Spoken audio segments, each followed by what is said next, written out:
Hello, hello. Happy Sunday to each and every one of you. I am Alviana Brewster, the owner of Black Nurse Entrepreneurs. We're the premier networking organization for Black nurses interested in building, launching, growing, all of that, your entrepreneurial endeavors. And today I have with me the wonderful Dr. Sylette. This will be episode 25 of our podcast titled The State of Nursing. And so let me tell you a little bit about Dr. Sylette DeBois, okay? Dr. Sylette is the founder of the conglomerate Sylette Enterprises Incorporated and Nursing First, where she educates, consults, and coaches hundreds of nurses each year. Through her company, she offers inspiration and empowerment to the nursing community and healthcare facilities across the nation. She received her doctorate in nursing with a focus on healthcare leadership in 2017. And since then, she has been nonstop trying to improve healthcare with her effective leadership style. She's been a nurse for over 20 years and has worked in many facets of healthcare. As a community servant, she serves as a reviewer for the continuing education unit with the Georgia Nurses Association. She is also an active member of Zeta Phi Beta Sorority Inc. and the Nursing Honor Society Sigma. She recently authored a book with a group of nurses that discusses the journey of nurse entrepreneurship, released in May of 2020. She also serves as an assistant professor for a major nursing university for the past 7 years. Over the past 10 years, she has mentored thousands of nurses, nursing students, and nurse entrepreneurs. Dr. Sylette is a speaker, an educator, and an author who has authored many books, organized and spoken at various healthcare workshops. Ultimately, her goal is to provide nurses the tools to be successful in their profession. She believes that advocating for nurse success is promoting quality patient care. Sylette's mission is to educate and inspire as many individuals in the nursing profession as she can, and nothing will get in the way of this God-given purpose. She is the startup coach for new nurse entrepreneurs. Without further ado, I present to you our resident nurse advocate, Dr. Sylette. All right. Welcome to B&E's Presents the Trend. Yeah. And first off, you're looking fabulous as always. Oh, thank you. I read your bio, but I want you to tell us a little bit about yourself. I always give everyone the opportunity to tell us how in the world did you even get through to nursing to even begin with. So I will give you the opportunity to go ahead and let us in on the juice. All right. The more relevant stuff other than the bio. The bio is the professional stuff. Right. But when I really talk to people, I am typical, average. I was a teenage mom, 17, had my first son. I was sitting down, I was looking in a book, and I saw a picture of a nurse. I was 17, picture of a nurse. And I said, now, before this, let me back up. Before this, I wanted to be a journalist. The entire time I was in high school, even grade school, I wanted to be a journalist. I wanted to write short stories. I don't know where that came from. And I wanted to teach. But like I said, 17, teen mom, looked in a book, saw a picture of a nurse and said, that's it. That's me. That's what I want to do. And here we are 20 plus years later. Over 20. What am I saying? 20, 40. Almost 40. Almost 40 years of nursing? No. When I was 17, thinking I wanted to be a nurse, it's been over 30 years since then. So I really started in healthcare at the age of 20. So that has been 30 years. That I was a PCT before they even called them PCTs. That's what I did. I wasn't a CNA. I just worked for a hospital and I was a PCT and I loved it. That was me getting my feet wet before I actually had a chance to go to nursing school. Gotcha. Now, from my understanding, you're a Chi-Town girl. Is that right? Yeah, Chi-Town. Because we have Chi-Town people here in the B&E group. So I want to make sure, you know how we always like to huddle around the people from back home. So I want to make sure that my Chi-Town people that are listening know that you're on here and representing them very well today. Yes, now, Chi-Town. A couple of things. You as a nurse, I remember probably like a year and a half or so ago, I heard an interview that you were on, and you were talking about how you were like the nurse, like the nurse advocate. You are there to help promote. And I can remember throughout my nursing career and journey, I always felt like there's nobody really standing up for us. Like we pour so much into the profession, but where's the person that is standing up for us and who's advocating on our behalf? Because let's face it, there are times where nursing can be very challenging, and we need that voice that understands what we go through, but is also advocating on our behalf. And so when I heard this interview that you were doing, I was like, oh, there's our nurse advocate right there. So how did that even come about? Years of nursing and working in I'd say the old school version of nursing, the paper charting, the being yelled at by doctors, being attacked by family members, and all of that still could be going on. And I'm not picking on family members or doctors or anything. I'm just saying the old school way was you were talked down to as a nurse. You did everything as a nurse. Not saying you were the only one that did a lot, but just saying we did a lot of stuff. And it was whenever someone talked down to us or yelled at us, it was okay. It was acceptable. Like I remember, let me give you just an example. I remember working a night shift, calling a doctor, pediatric floor now, and I'm calling a doctor. Baby comes in really sick, gets admitted onto my unit. You have to call, you have to get orders. They come from the ER, but you still have to call and get admission orders. Okay. So call the doc. This was before all of that transferring stuff in the computer. Everything was handwritten, writing in a chart. So you have to call. It's like 2, 3 in the morning. Call the doctor. He gave me orders, but he was barely audible. I couldn't even understand what he was saying. It's 3 o'clock in the morning. I understand that.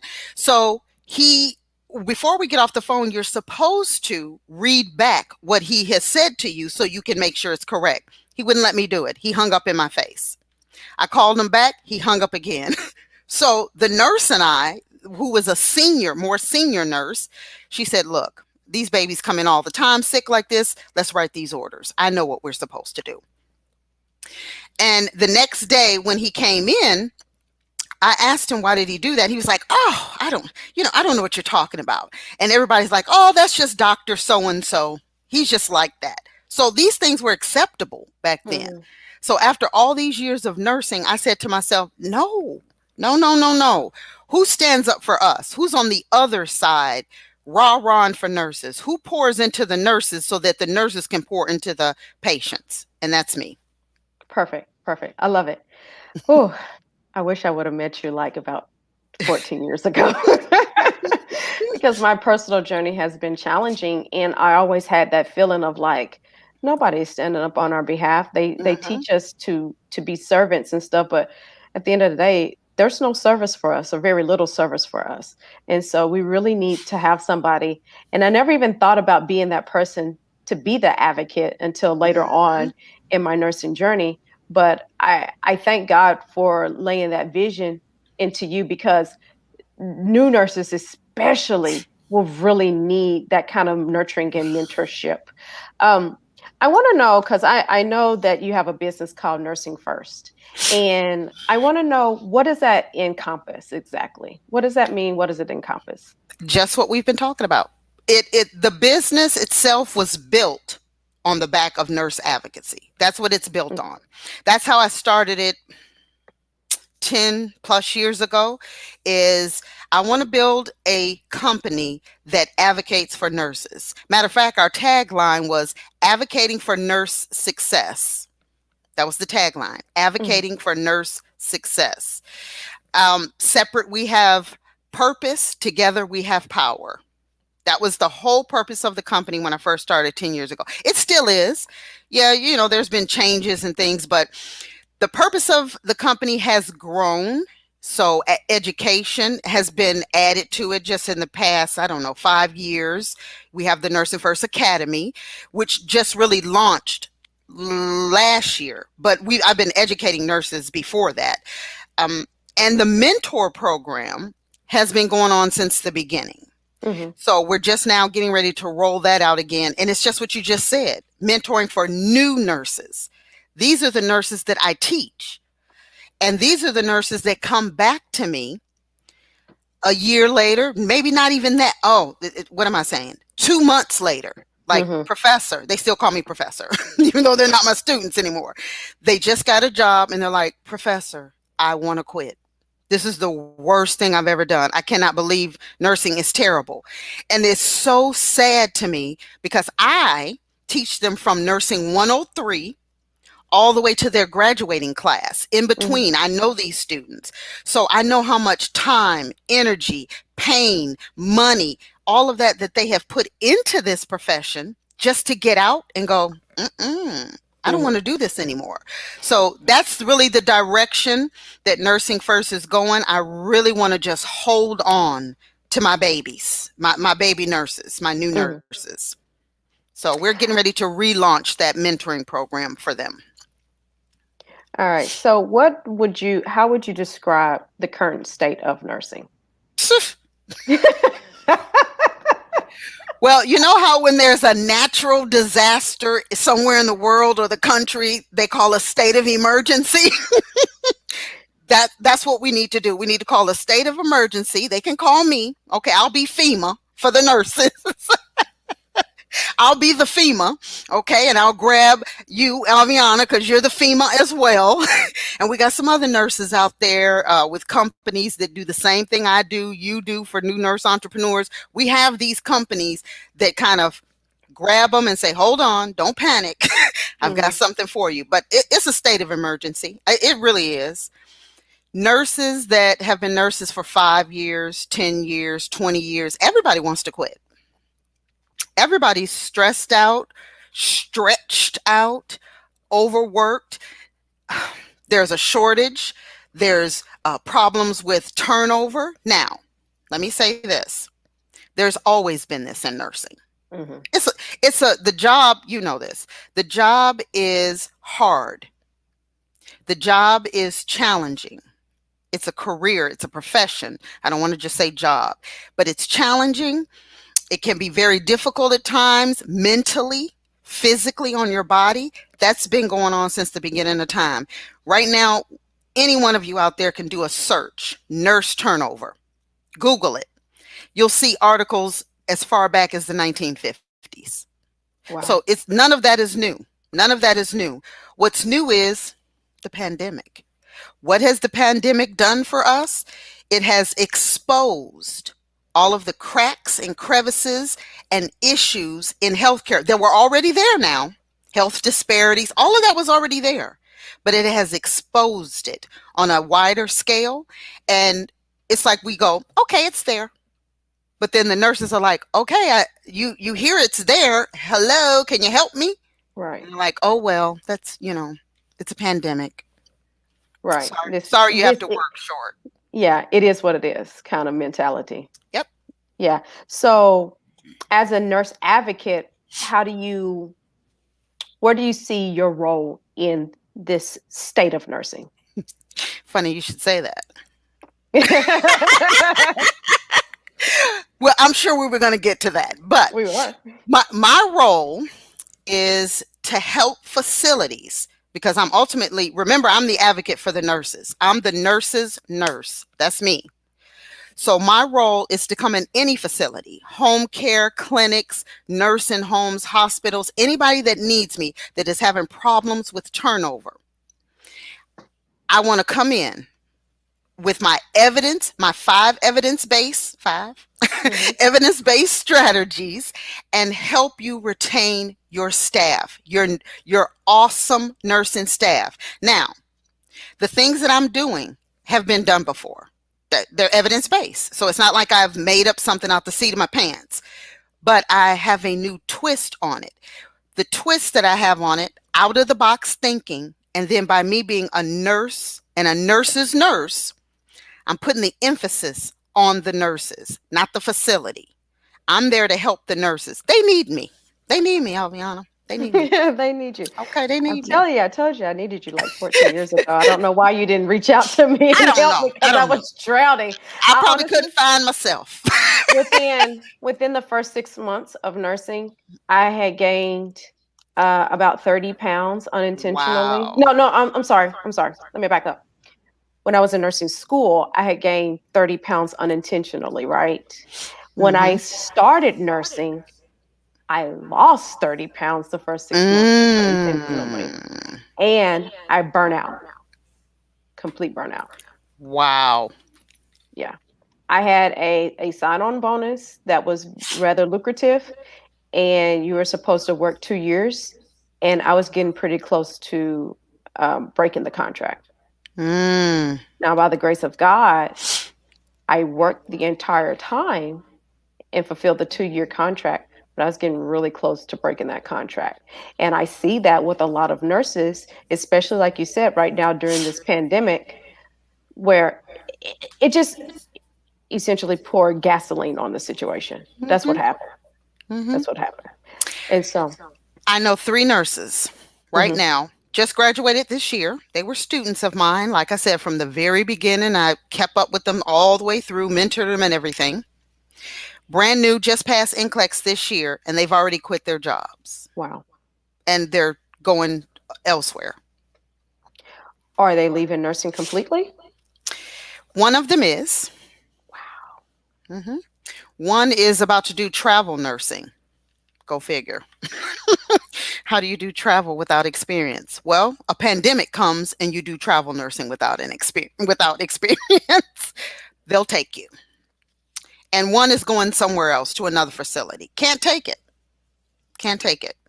Turn their units into COVID unit. I have a nurse that they turned her unit into a COVID unit. Everyone in the unit got COVID. We're talking the staff. They were short nurses. She had only been a nurse a month, and they already have her precepting a new nurse. She's been a nurse 1 month. But they're short. Even the manager had COVID. So the manager's gone. That's the state of emergency. I'm FEMA. Who's out there? I'm FEMA. I'm the FEMA for nurses. I just don't even know what to say. I'm like completely Mhm. speechless, but it is the state of emergency, and this is our reality right now.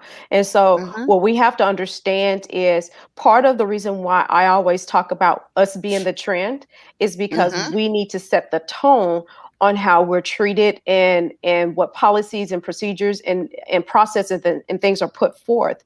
We have Mhm. to advocate for our own selves. And why is it, do you feel like we simply don't fight hard enough to be at the seat, like a seat at the table? Fear. Fear. So if you're at a job, you're complaining just to your fellow coworker.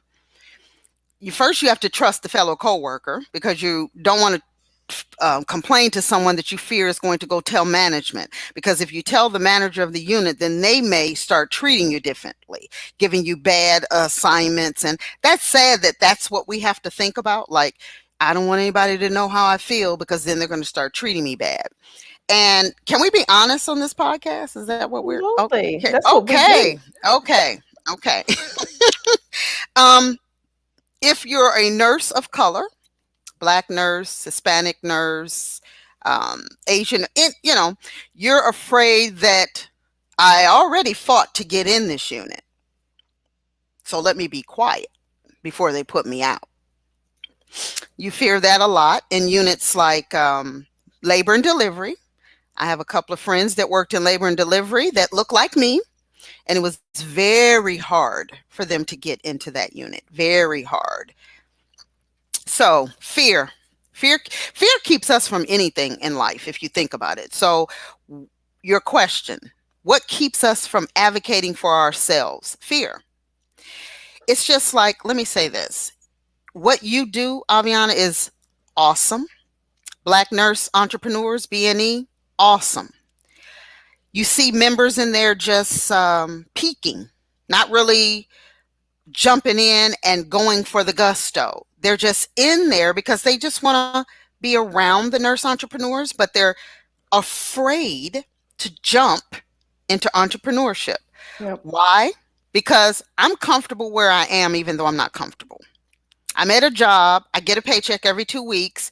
That entrepreneurship, it's not guaranteed and everybody's doing it. And it's just so saturated and too bad or a good thing, I should say, Walmart didn't feel like that, or Starbucks didn't feel Right. like that, or Jeff Bezos with Amazon didn't feel like that. But nurses feel like that. I'm getting this good paycheck. Let me just be quiet. I'm going to come in, do my 12, and I'm going to leave. And then I'm going to go home and get on B&E site and just play around and wish I was an entrepreneur. But then I'm going to get up in the morning and go right back and get report and complain the entire day that I'm there. I've been there. Me too. Even as the leader of this organization, I've been there. I mean, I just passed over my 1-year anniversary of leaving a 12 to 12, 9 to 9, 7 to 7, however you want to call it, full-time position. I have totally been there. And what you're saying is completely right. I want us to understand something about the mindset and the mentality of nursing and healthcare right now, especially people of color, because oftentimes we are making milestones within our family. We may be the first one to graduate from college, from nursing school, have this fancy degree all of a sudden. And like you say, companies are smart. They have a way of keeping you a part of the corporate enslavement. And part of that is to sweeten the deal. Like if I sweeten the deal, then you'll stay. No matter how I treat you, you'll stay because you'll feel like there's nothing better on the other side. Yep. You'll feel like that because I'm making $50 an hour here, or they're giving me my PTO conversion rate is nice, or I got great benefits, then why is it that I should leave? Because actually I'm doing better than anybody in my family has done. So there's no need for me to leave. But I want to challenge us to think differently. Part of the reason why we are where we are is because of where our family, that generational education and instillment that they put into us. However, I want us to be better. My mom's philosophy always was each generation should be getting better, right?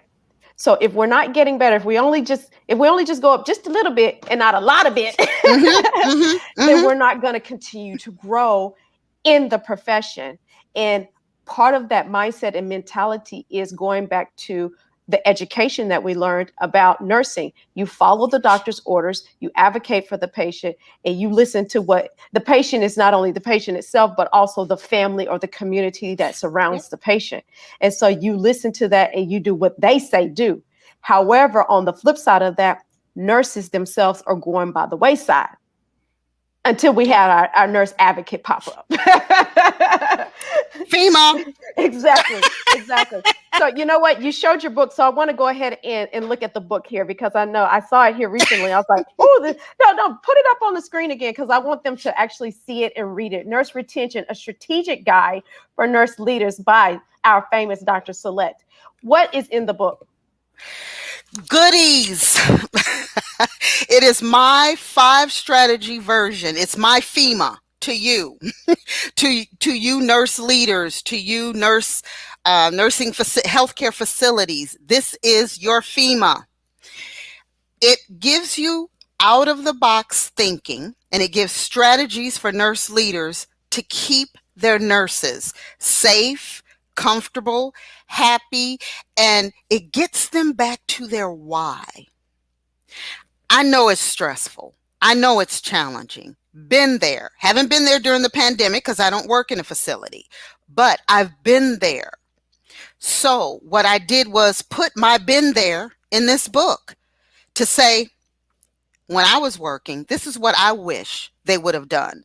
This is what I wish they would have done to show how much they appreciate nurses. We don't feel appreciated. Everyone out there listening, you CEOs of hospitals, nursing homes, home care agencies, we don't feel appreciated. And I do speak for all of us. Okay, I say that I speak for all of us. Now, there are times when a facility can make you feel appreciated or keep you, just like you said, Alviana, in that enslavement, sweeten the deal. I'll give you $10 extra if you work the night shift, and you're like, okay, but then you're burnt out. But you do it anyway for that $10 extra. That's not appreciation. That is covering up with a Band-Aid. I know you're stretched to the limit. I know you're stressed out, but I'll give you $10 extra. So at least you can go home and pay your bills. I don't know. I'm in education, Alviana, and another example of people leaving and not having the mindset that you're talking about is we had a few educators leave, but there's one in particular that left. She had gone all the way up to dean. She left the facility, left teaching to go back to the floor because she said, I can get paid more on the floor and not have to do as much because at the end of the night, I'm done. And I'm thinking, no, a nurse on the floor, I know we think at the end of the 12 hours we're done, but we're not. We don't feel appreciated. We're burnt out, compassion fatigue, stretched to the limit. So now we go home, talk about our day to our friends and family.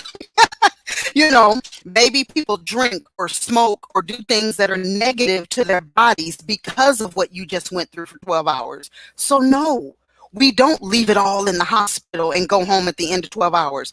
We're stressed out and thinking about that day all the way to the next time. Right. I used to be anxious and depressed knowing that I had to go to work the next day. And I just got off work. But the whole night I'm depressed because I have to get up again early in the morning. That's not leaving it all there. And then the mindset. Okay, I realize that education is hard. It's hard for nurse educators. No, let me say this. It can be a challenge because you're working all night. You're talking to students all day. It never ends. So, okay, it never ends. But I'm making a difference. That's my mindset. I'm taking care of them so that they can take care of you all when you become patients or when, the patient. That's how I look at it. So I guess everybody has their why. And that's what I'm trying to get us back to. Good. I like it. In this book. I like it. I'm going to start calling you Nurse Fema after a while. That's my name. I'm Fema. I'm telling you. Somebody just posted in the comment just saying that you're done physically, but not mentally when you leave that shift. And you're not done emotionally either. I've had plenty of nights of crying and being very frustrated and worn out and irritable. And it really, honestly, in all transparency, this past 12 months has been the best as far as me emotionally than I've had in my entire adult life. And that was because I left the floor. And it shouldn't have to be that way. Nope. It should not be that way. Nope. It's not fair. It's not right. But it is our reality. And we have got to figure out a way to start solving this issue. Or else it won't nobody be available to take care of people. I don't care who has the title. I don't care who owns the building. Nurses run healthcare, period. I'm not putting any other profession down because there can't be taking care of a patient without a team.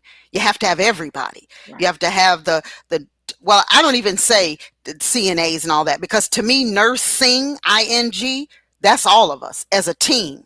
So the CNA, the PCT, the medical assistant, the LPN, the RN, I don't care if you got an RN, bachelor's, associate's, master's, I don't care about none of that. Nurse practitioner, all of us are the team. Right. So when I say the word nursing, ING, that's what I'm talking about.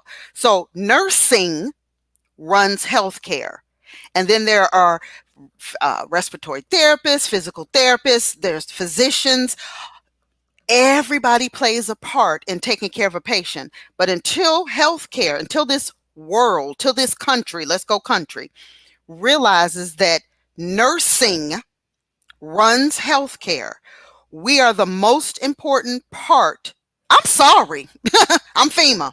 We are the most important piece to the organization, to the team. Without us, there would not be quality care. Who gives it? You order it. I have to make sure it's right. Then I give it. And oversee other disciplines to make sure that did you come and walk sister so-and-so? Did she go to therapy? Have y'all picked her up? Did she get her meal? Yeah, we oversee everybody else too, but can't nobody oversee us. Nobody is watching our job. So at the end of the shift, when everybody's standing by the clock to leave and go home, usually we're there still tying up loose ends, still making sure this is ordered, still making sure so-and-so got to the appropriate place. It's a lot. It's a lot. It's a lot. Yeah, listen, educators, y'all didn't warn us in I'm, nursing school. I'm trying to warn them now. I'm trying to Y'all ain't warned us. You didn't tell me. I was gonna be there's somebody in the comment said I used to sit in my car and cry before my shifts. Listen, Yep. before the shift, Me after too. the shift, in the Me middle of the too. shift, in the lunchroom, Hmm. in the restroom, at the nurse's station. Been there, done it, honey. It's a wonder I'm not dehydrated from crying so much. Woo. I had a patient one time die right in front of me. Black lady. I'll never forget this. Black lady in her 50s. That was the hardest job. I've worked in everything in nursing. Everything. Pediatrics, mother baby, newborn nursery, home care, case management. I worked in everything. Okay. ICU, adult ICU, because I worked in neonatal ICU. Adult ICU was the hardest for me. Why? Because I'm looking at people my age dying right in front of me. So that's like a wake up call. Like you hear people coming in and they're like, I wasn't even sick. I don't even know what happened. I just had a heart attack. So this lady died right in front of me and I was so devastated. I went to the nurse's station and started crying. I cried in her room when we had to prepare her body for her family to come in, who was outside screaming. Mm. When I went to the nurse's station, I sat down and I was writing up my paperwork for her. And I had tears in my eyes. I wasn't boo-hoo-hooing, but I had some tears. The nursing supervisor came up to me and said, okay, Sylette, you're getting an admission in room 2 such as. What you say? Do you see what I'm over here? Do you see the tears? Do you see me writing the paperwork for the lady right in front of us that just died in and we were doing 30 minutes of CPR. I'm on the bed. 30 minutes of CPR and she didn't live. And you said, Sylette, you getting ready to get an admission. Okay. All right. That's nursing. And that's what I'm preparing my students for. When I teach them autonomy in Nursing 103 or 222, it's like the second class. When I teach them autonomy, you know what I tell them? I say, at the end of the day, this is why nursing is a profession. No one's going to come up to Alviana and say, did you give all your meds today? Did you make sure you wrote all your orders down? Did you take care of your patients? No one does that because nursing has the autonomy. We're in charge of the care of the patients. No matter how many other people on teams are involved with that one patient, we're in charge. State of emergency, Alviana. It's a state of emergency. So, listen, is the appreciation of nurses going to improve, get better after this pandemic, stay the same, or where are we headed? Staying the same. We have a tendency as a country to react. So right now it's, nurses are heroes. Oh my goodness, I just love you guys. Oh, you're the best. Oh, you get another year. We love you so much. We're going to call 2021 the next year of the nurses. Okay. You're going to win the press gate. You are going to win every year the most trusted profession. But you get a pair of socks for Nurses Week. Okay. That's what we're going to give you. And no, we can't give you a raise because the budget is tight. And oh, by the way, did I tell you, you all have to now start charting on this, this, and that. And you know what? We're short. So you're probably going to need to take on 2 more patients instead of the 3, 4, 5 you already have. Sorry. It's just the way that it is. There's nothing we can do. It's going to stay the same unless someone does something. Right. You know, it's interesting. Even, yesterday you were saying that, we're gonna chip in and take away, right? So we're gonna take away this, and this, but we're gonna chip in a couple of extra people. We're gonna chip in. You got a couple of more modules to do, right? So chip in.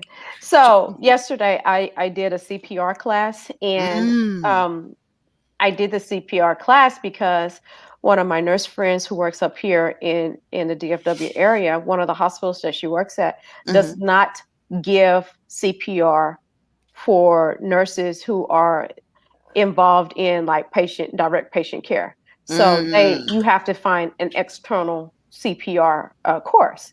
And so I'm sitting there thinking, I can see that maybe with ACLS, but with BLS, I've worked at multiple facilities where everybody, transport had to have it because you are working with the patient. Secretaries had to have it just because somebody might walk up to the front desk and boom, hit the floor. And as we all know, time is brain, time is heart, time is ticking. So Mm-hmm. we need to be responding. Mm-hmm. I don't care who Mm-hmm. you are. So Mm-hmm. what's interesting to me is you have a facility that is so cheap that they won't even provide CPR courses to everybody, including the nurses that may be in management or directors or whatever. They have to go and get external CPR. The one of the most very basic parts of what we do as a nurse, they have to go externally to get that. See how Something is terrible that wrong is? with that picture. Mm-hmm. So you can't invest. You can't give someone a contract to come in and do your patient care. But I bet you we haven't decreased salaries for the top people. We haven't. I used to always say, why is it that they always, when things get rough, they always say budget cuts, budget cuts, budget cuts? Why does it always affect nursing? Why would you budget cut nursing? That is the most important part of your entire facility. There are other places you can cut budget. Why nursing? They say nursing is the most expensive at every facility. The nursing, paying for nursing care, everything that we do, that's the most expensive. Okay, well, that you have to invest. You want to be a hospital? You want to take care of people? Then you're investing. Or get out of the business. Just say you can't afford it. It's so many things. I wish I could say things are going to get better or they're going to change, but they're not, because we're reactive as a country. We react to what's going on, and when it dies down, we go back to a norm. Now, something I'll say is this, and I agree with what you're saying, but also agree with Dee Marie just said something in the comments, and I agree with this too. Okay. Hopefully, we just have to. There's a wake up call, but we have to stick together, and we have to have a consistency as far as our voice is concerned. So what she said was, I'm optimistic about where nursing will go because I feel like the pandemic has given nurses a wake up call. Again, we have to put the foot on the gas, us as nurses, because one thing about us too is we're of the United States. And the United States mentality, like you said, is very reactive. In that moment, we react and respond to it. But eventually people fall back into, well, let's get back into what we were doing, the norms. Let's fall back into the routine. And so we as nurses have to stick together, and we have to be trendsetters. What does that mean? We have to be very loud, very boisterous, and very strong in exactly what we want and determined. And we have to fight for that. That's exactly, to me, what nurse advocacy stands for. What is your thought? I agree. If Alviana doesn't like it, Sylette doesn't like it, Susie doesn't like it, we quit. They hired 3 more people. So why would I change? I know that you 3 nurses don't like it. I know you're making a noise and loud, but you can just leave. You don't like it? Leave. And then I'll go get 3 more nurses. And those 3 other nurses are going to come in, then they're not going to like it, and then they'll leave. Our noise has to be so much bigger. We have to actually, this is what I'm teaching my new students. And this is what I talk about in my book, shameless plug. We have to stand up. Don't leave. Don't give up, because you're not making it better for the next nurse. Stay where you are, unless you're just totally unhappy. But stay where you are and make the difference. Make it, even if it's 1 unit at a time. One shift at a time. Like, no, this is what we're going to start doing. Come on, let me grab 4, 5, 6, 7 other nurses and let's make some noise on this unit, and hopefully it keeps going. That's the only way. What did Tupac say? What and Tupac say? I think he got this from Marcus Garvey. I think, I may not be the one that fights the revolution, but if I can spark it, I can make a difference. Yeah. So you can't change nursing in the United States, but can you change it on your unit? And so maybe it'll catch on and keep going. It's just going to take all of us. It's going to take a while. And I don't know if I don't want to be negative because I'm not a negative person. I want to see it in our lifetime. I really do. Here, perfect. I'm glad you said that. So here we go. My solution for healing this is a tad different than yours, but kind of sort of similar. My solution for it was literally, how do I instill into nurses to empower them to open businesses so that they can empower from that standpoint. Okay. So let's flip over to business, because you also work in entrepreneurship quite heavily as well. And so I want to talk about, what is it that you do from an entrepreneurial standpoint, and how is it that we can empower specifically our Black nurse entrepreneur community into being those that positive change that we're seeking, that we're needing. Shameless plug again. Wait a minute, put it up so we can see it. We want to see it. Okay, it says Nurse Entrepreneur Startup by Dr. Sylette, Nurse Entrepreneur Startup Manual. Okay, all right. Yeah, 100 pages. 100 pages of goodies. 100 pages. Nice. You all see this? I created this, beautifully done by myself with tons of resources. Okay, so I believe in entrepreneurship wholeheartedly. Of course I do, because I'm a huge advocate of B&E. Wherever I go, I tell nurses to join B&E. Are you on B&E on Facebook? Are you on B&E? So everywhere I go, I am a huge proponent for for entrepreneurship in general, because I believe that we have to leave things for our family, our children, even if it's just the idea of entrepreneurship.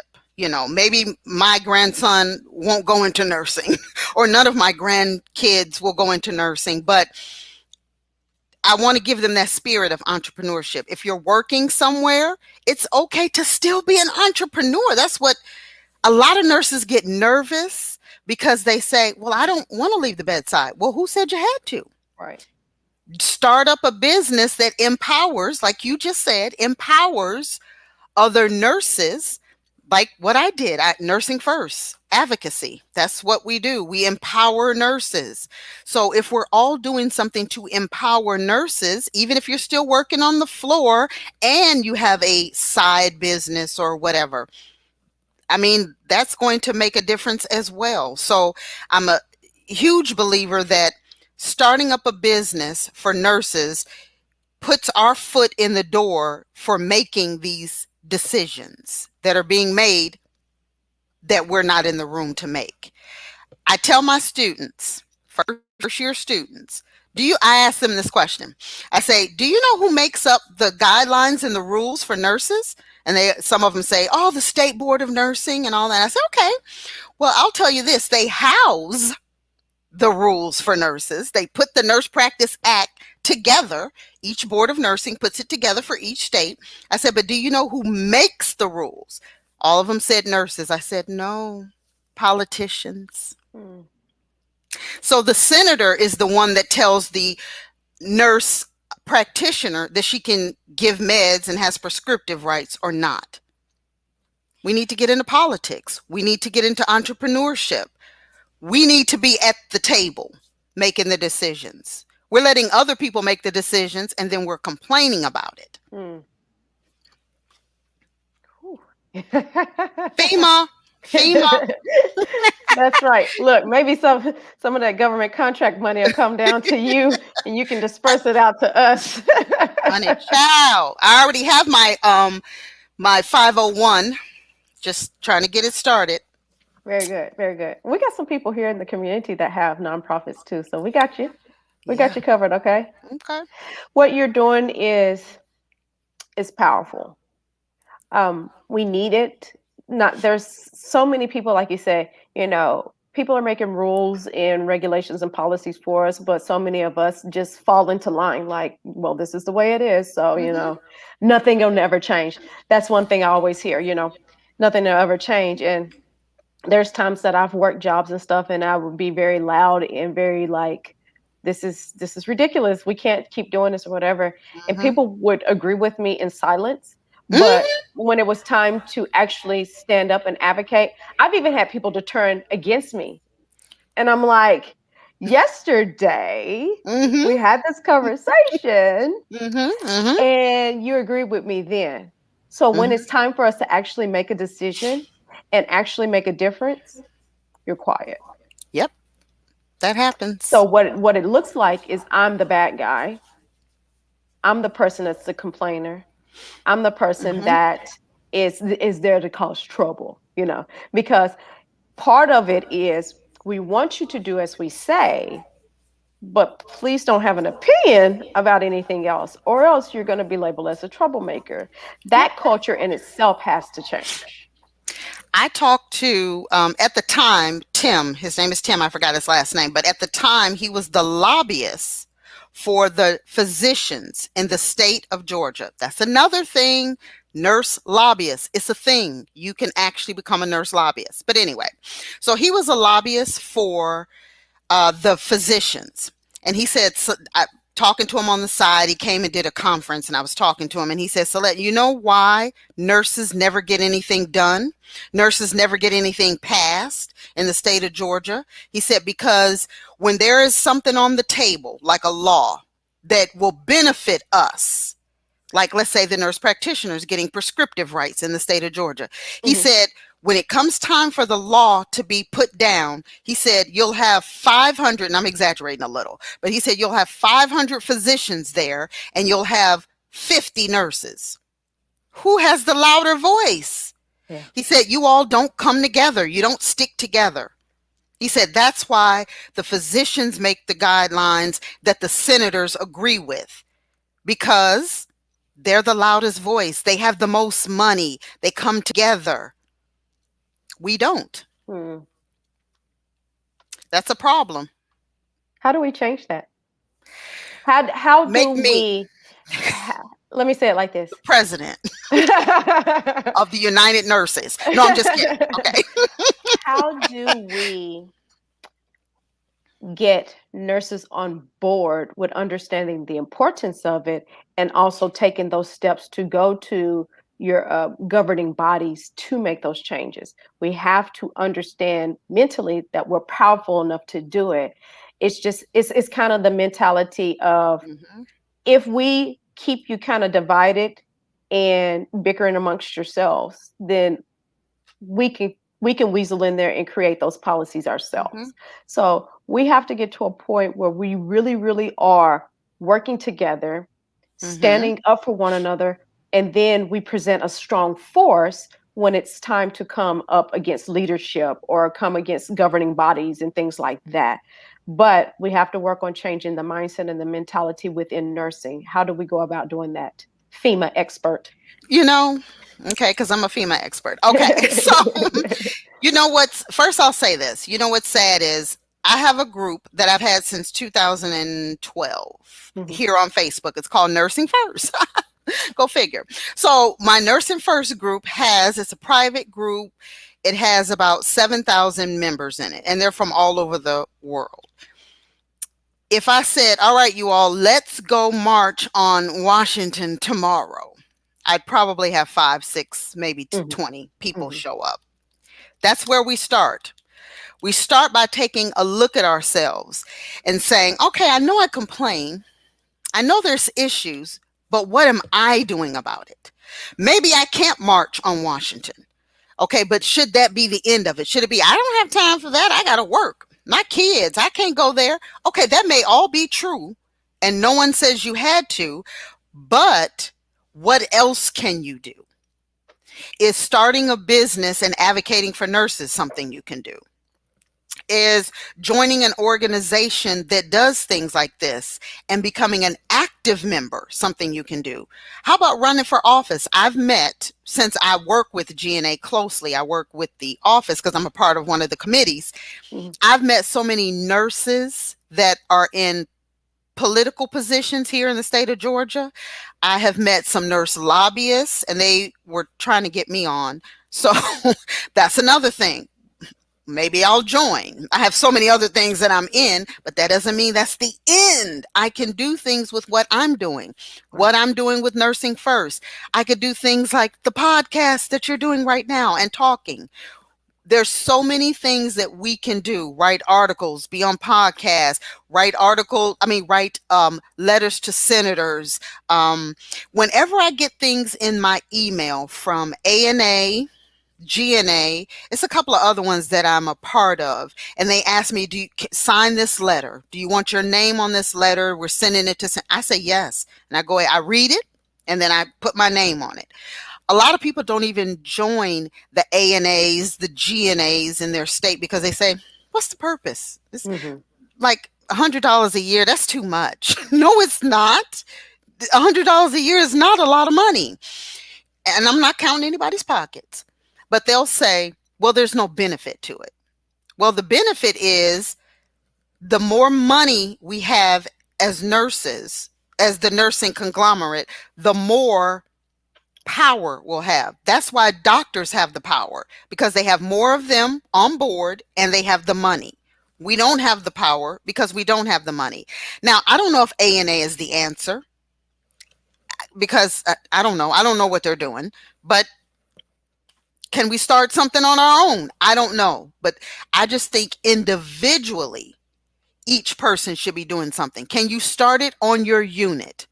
Can you start something in your hospital that'll get a good word and maybe spread to the other facilities in your neighborhood until it gets national attention, and then all hospitals start doing it, or nursing homes or home care agencies? The point is to start, to spark the revolution. You may not fight in it, but spark it.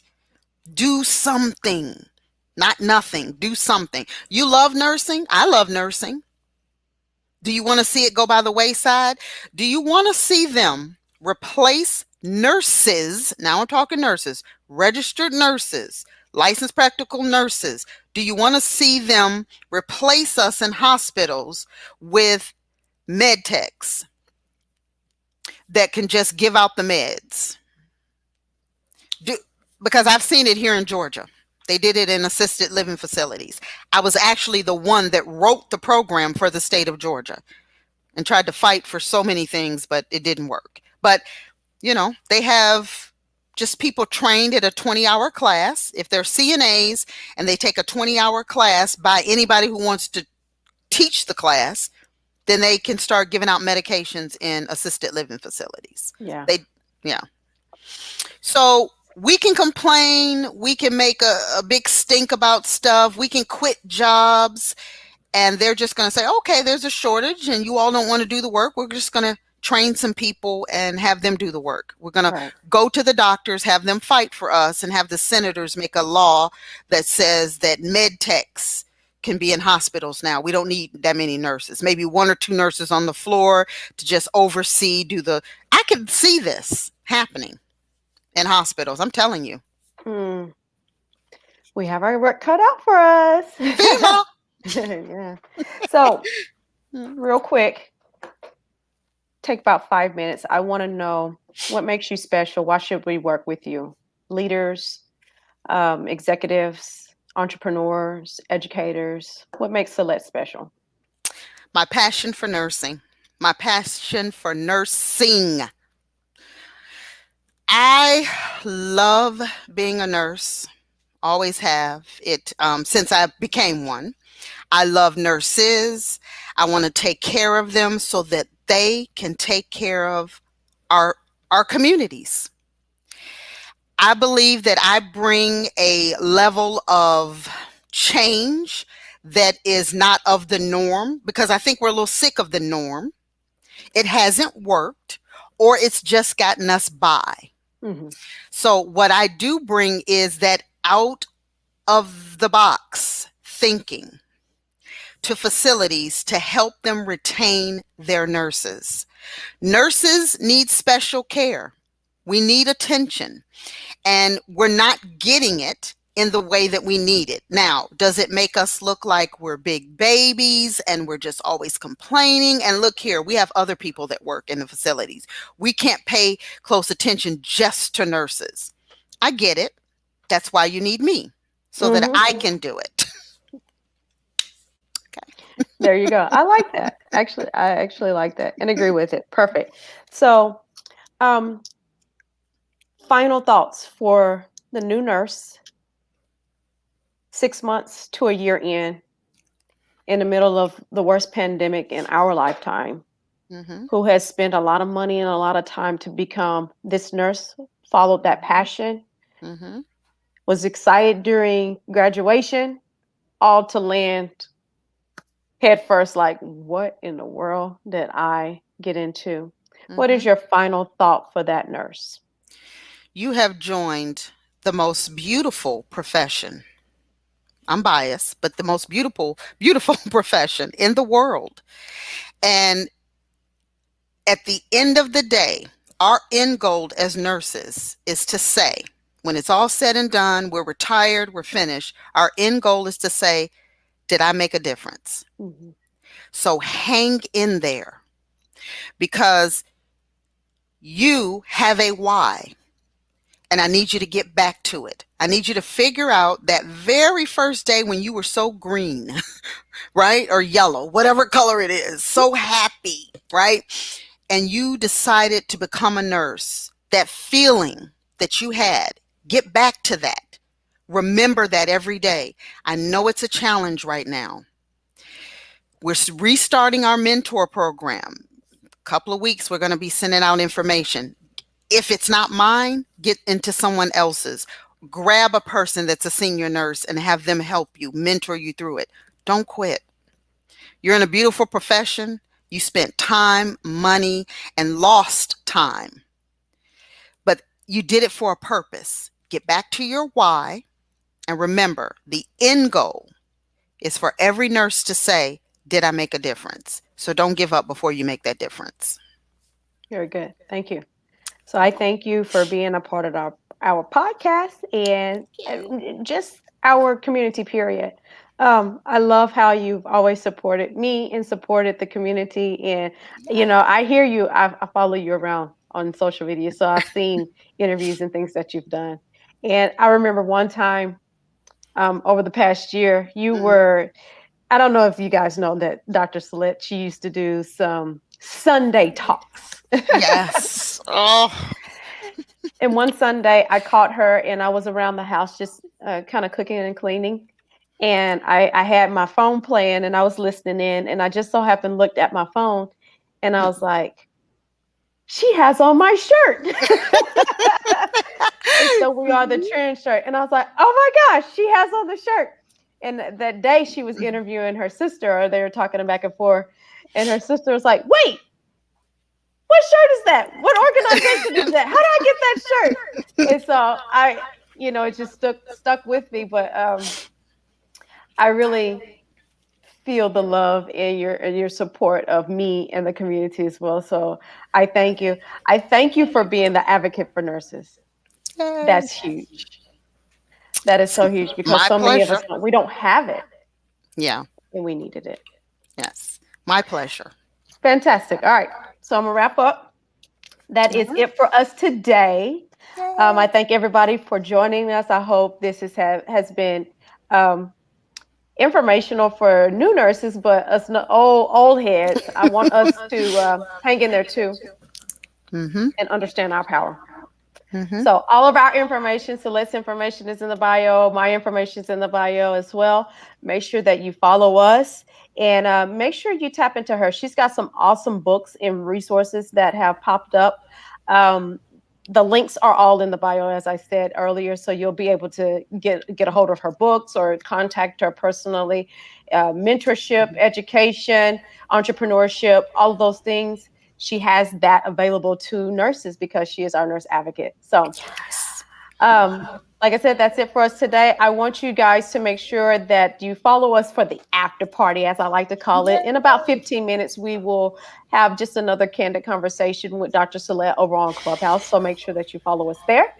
But as I always remind each and every one of you guys that we don't follow trends, but we set the trend. So we are the trend, and make sure that you keep that in your mindset that how is it that I can consistently always be setting trends in nursing and in healthcare and not necessarily following them.